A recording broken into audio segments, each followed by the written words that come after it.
Broadcasting from the business capital of the world, this is the Podcast Business News Network.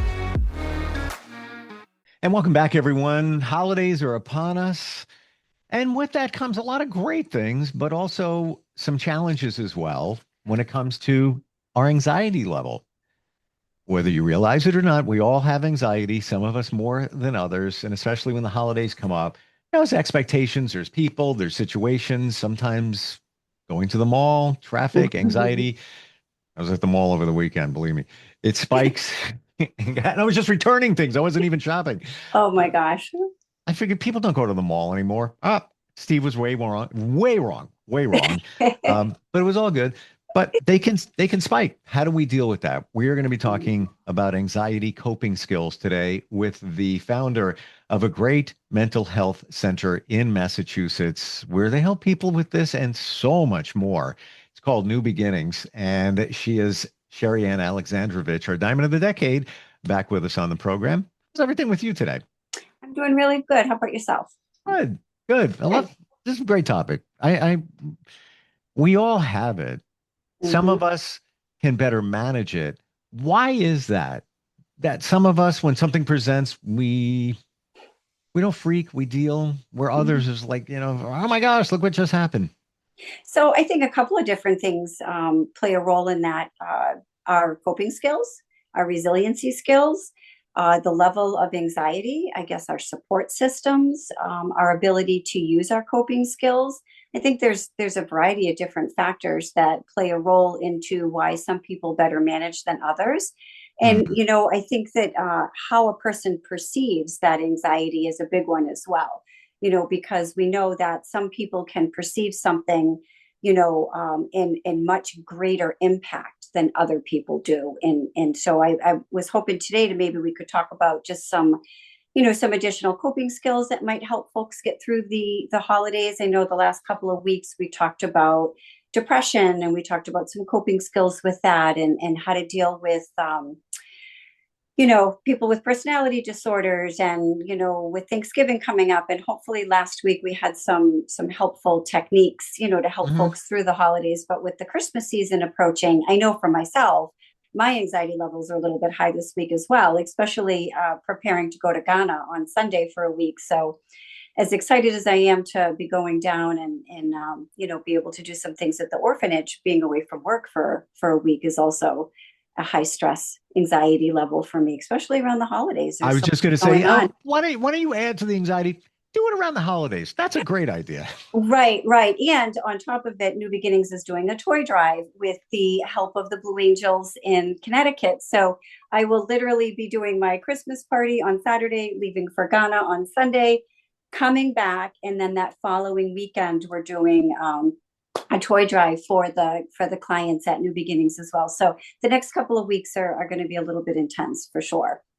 A number of months ago, didn't you do the same thing where you did a fundraiser and then you left? Yes. And went there, Ghana again? Yes. Yeah. So I'm really excited to be going back.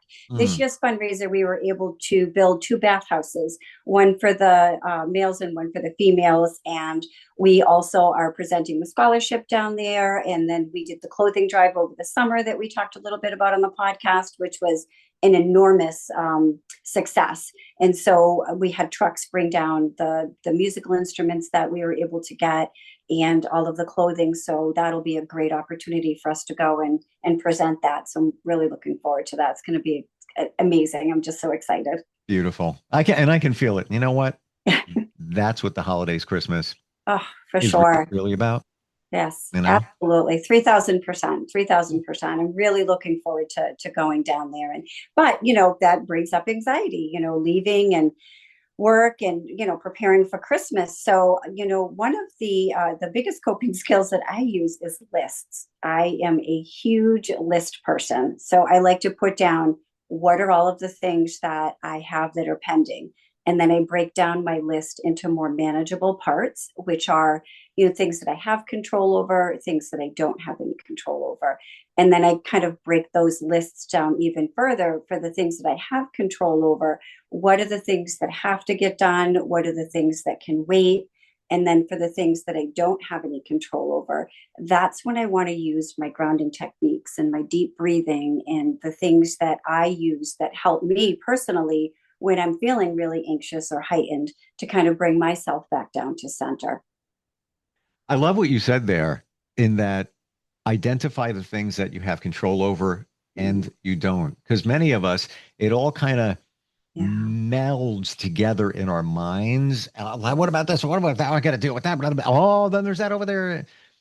And Yeah. if you start putting them into different file cabinets, categories, whatever you want to call it, Mm-hmm. one of them being the stuff I can't control, and you're able to separate it and put it over to the side. Mm-hmm. I'm not saying that it's not going to challenge you, but Right. you can realize that, well, what am I going to do? What, Mm-hmm. and then deal with it with breathing techniques, grounding techniques, and such. Um, let's go there. Just for anybody that may not have heard us talk about those and they're not really sure, what this breathing and grounding stuff is. Can we just a quick primer on that one? Yeah, absolutely. So, with the deep breathing, what we want to do is you want to kind of sit in your chair, get nice and comfortable. And when you're doing your breath in, you want to do it from your belly, not just from your lungs. And so, one of the new techniques that I have been using with my clients recently that has been pretty successful is so when you take that deep breath in and you get it in as high as you can, Mm. then I challenge them to take an additional breath so that almost just strengthens even further in. So when you're practicing your breath, you're and then as you're exhaling, and once you can feel everything leaving and all of that air coming out, then I challenge them to take an additional breath out. Okay, wait, let me make sure I have that right. You take Hmm. the one deep one in, Correct. you're letting it all out, and as you're letting it out, stop and Right. So once it's out, so I can kind of demonstrate, right? So you're sitting and you're in a great position and you're going.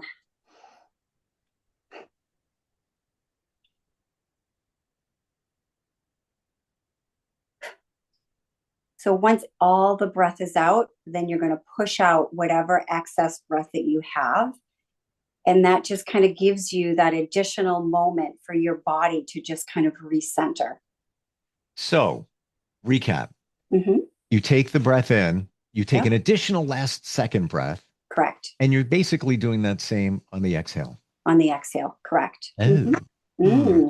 Mm-hmm. When done right, after that moment of breath, and maybe you do too, it's almost as if you say, "What just happened?" Mm-hmm. I Right. like, whoa! It's almost like you got a loving slap across your face, like, "Oh, I'm better now. What? Yes. Oh, yeah, this is good now." Yes. And it Hmm. kind of it amps up that deep breathing just a little bit. So what you're doing is you're just taking that additional breath in and that additional breath out. And if you could almost like envision it as, an ocean. So you're throwing out all of the negativity and the waves are bringing back in all of the positivity. And so when you're breathing in all of that positivity.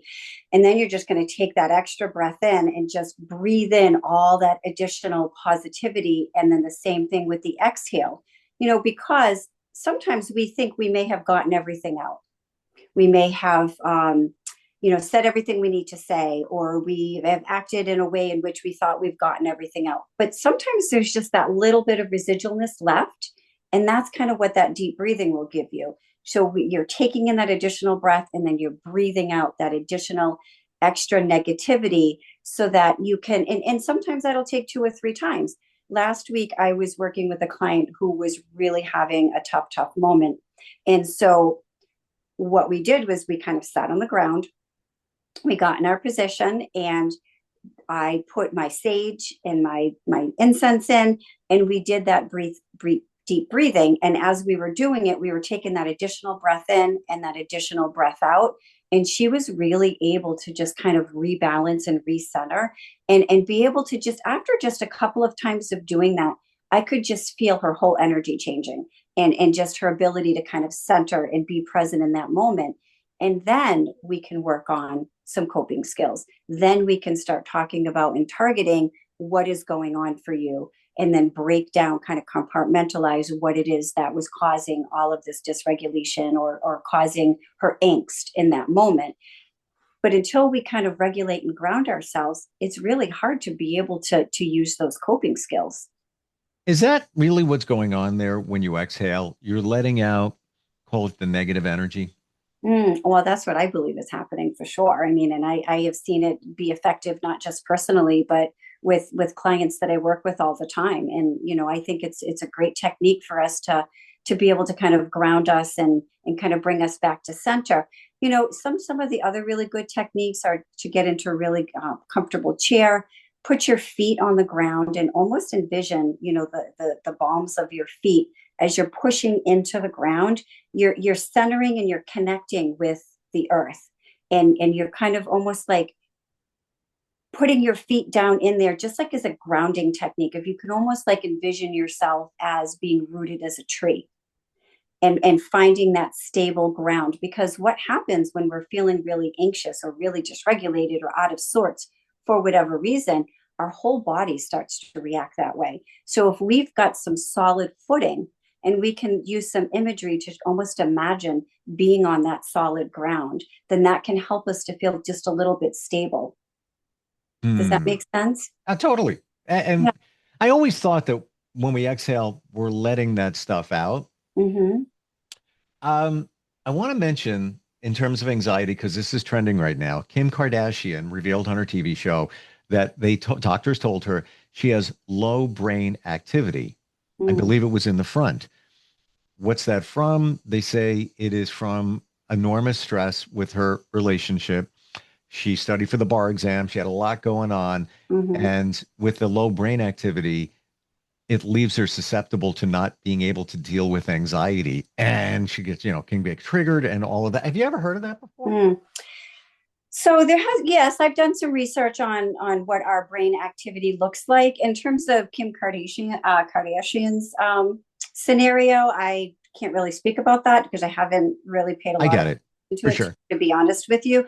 But if you think about our brains, and we've talked about our prefrontal cortex, and we've talked about the different parts of the brain on the podcast. I think over the summer we did a segment on that, and the importance of how our brains are wired and get rewired. And so when we have a negative experience, our brains become adapted towards that negative experience. And then the more that we continue to reinforce that, our brains kind of shape and form into those automatic thoughts. Those automatic thoughts then turn into negativity or positivity if we want them to. And we can, just as much as our brains has shifted and adapted towards overly anxious or overly depressed or angry or upset, we can also shift our brain in the other direction and reform it into more positivity by creating more of those synapses, right? By creating more of those brain waves that are more positive and putting the energy back in and re-regulating. And so that's just practice, practice, practice. And the more that we practice those skills, the more ingrained and embedded they're going to become in our everyday practice. What we can't do is practice them in the event of an emergency because they're not going to work. I mean, if you learn as the plane is crashing that somebody says, oh, by the way, your life jacket's under the seat, and you didn't know that in advance or you didn't practice getting it in advance, the chances of you remembering when you're plummeting down that you need to go under your seat to get your life jacket is pretty slim.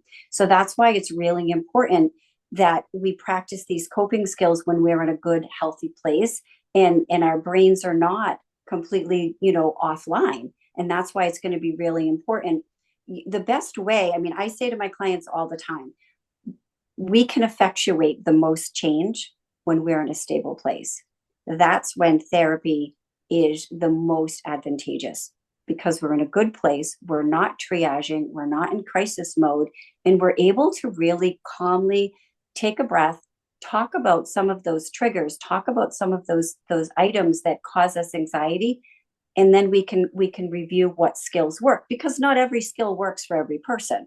So it's kind of trial and error of what works for you, what you feel comfortable with. Not everybody feels comfortable deep breathing. Not everybody feels comfortable doing grounding. Not everybody feels comfortable meditating. So what we explore in therapy is what makes sense for you. because the therapeutic journey is individualized and it should be about you and what is it that makes sense for you, because what works for me isn't going to work for other people. So it's important for us to have that individualized approach and practice those coping skills on a regular basis to kind of, and also that adds more positivity and just helps our brain waves to be more positive in what our thinking process looks like as well. So I want to look at this a little bit more because in my journey, there's so much truth in it Mm-hmm. where when you're in a challenging situation, face of adversity, you've got a lot going on. Triage is a great word. It's just like, get me stable. Right, Yeah, I'm right. dealing with a lot right now. When and how should we practice it when everything is good? Like, all right, I'm piling in okay, no major Mhm. issues right now. The breathing technique. Now, you can do that anytime you want. Absolutely. Could you just be driving in your car and it pops in your head, do a deep breath. Let's do that now. And Hmm. Hmm. is that what we're talking about here? Yes, and also for the smaller things that come up, the things that just cause you just a little bit of angst, but not something that becomes like super overwhelming. So those are the good moments that you want to practice it, because you're going to see immediately, you're going to see the success of that, and that's Mhm. going to reinforce its use. So when you're cooking and, oh, like Thanksgiving morning, I'm cooking, I ran out of butter. So minor, wasn't earth shattering. The world wasn't going to stop because they didn't have any butter. But those are small little moments that happen frequently in everybody's life. That's when you want to practice your coping skills, because you're going to notice the shift and the change, not just emotionally, but physically. And that's going to reinforce that it works.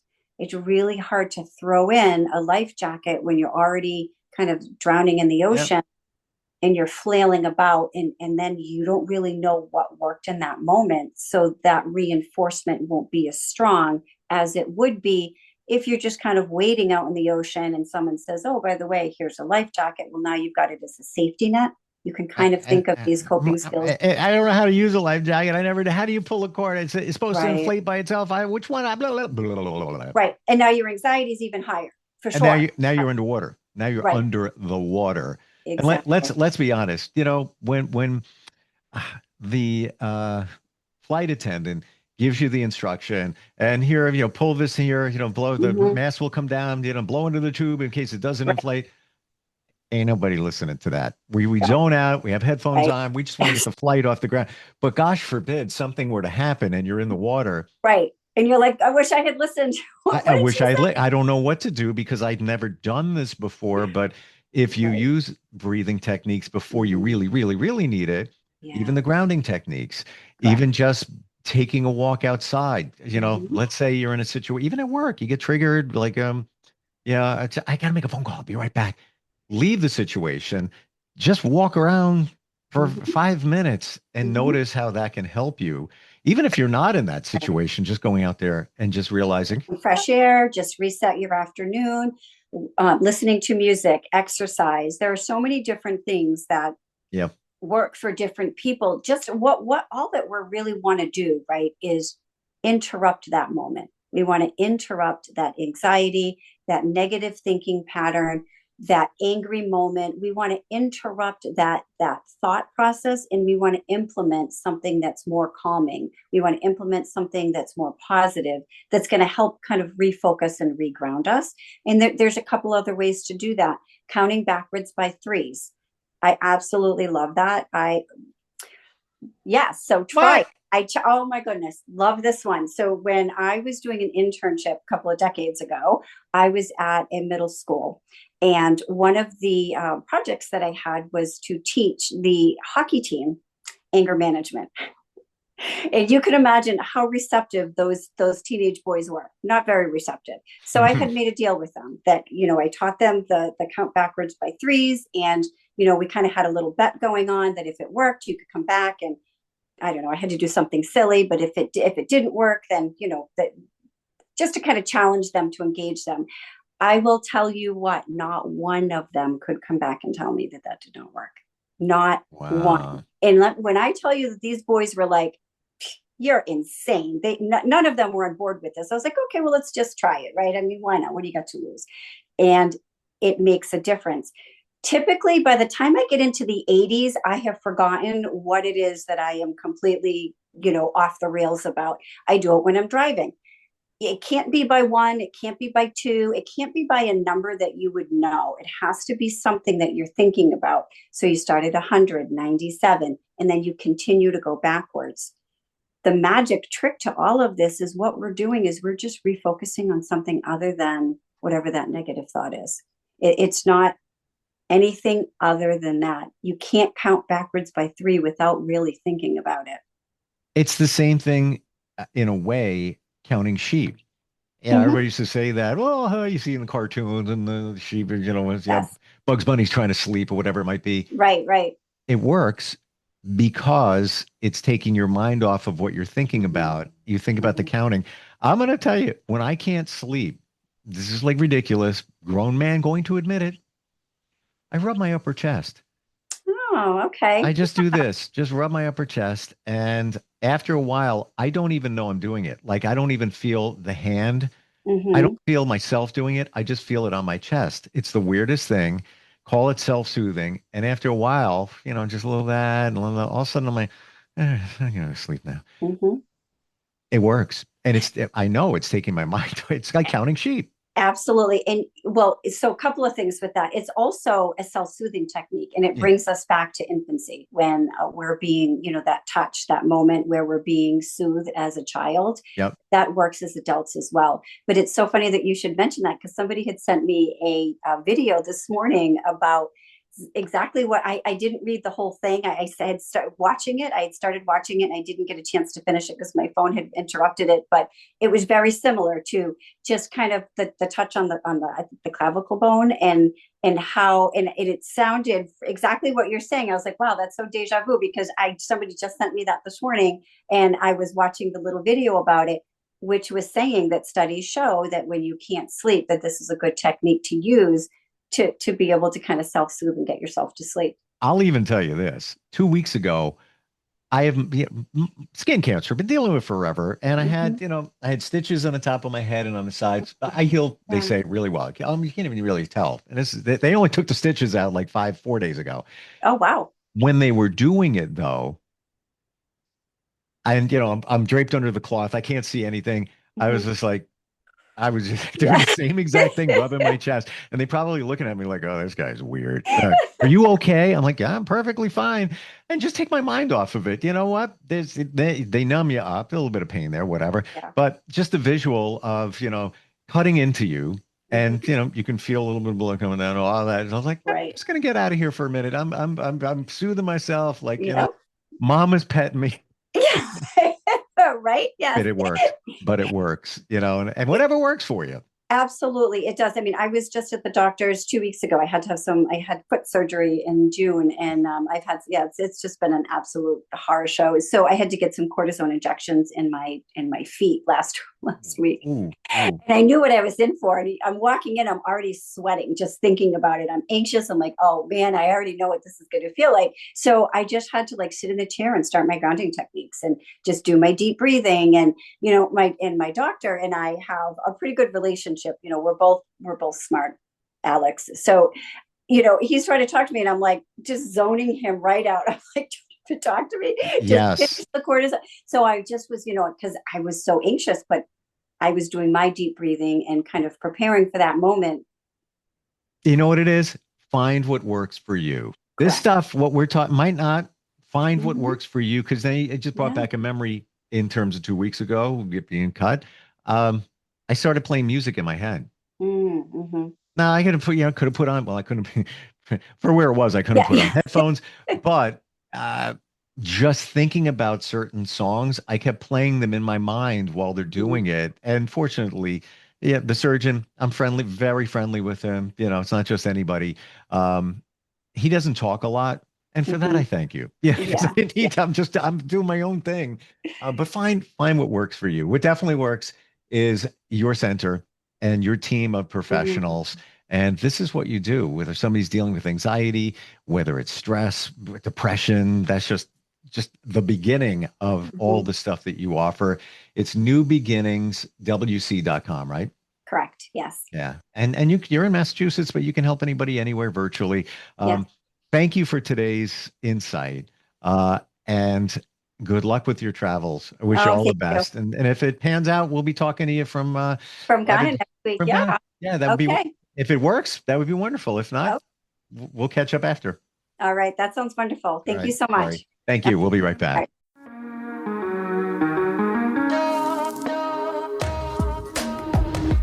Broadcasting from the business capital of the world, this is the Podcast Business News Network.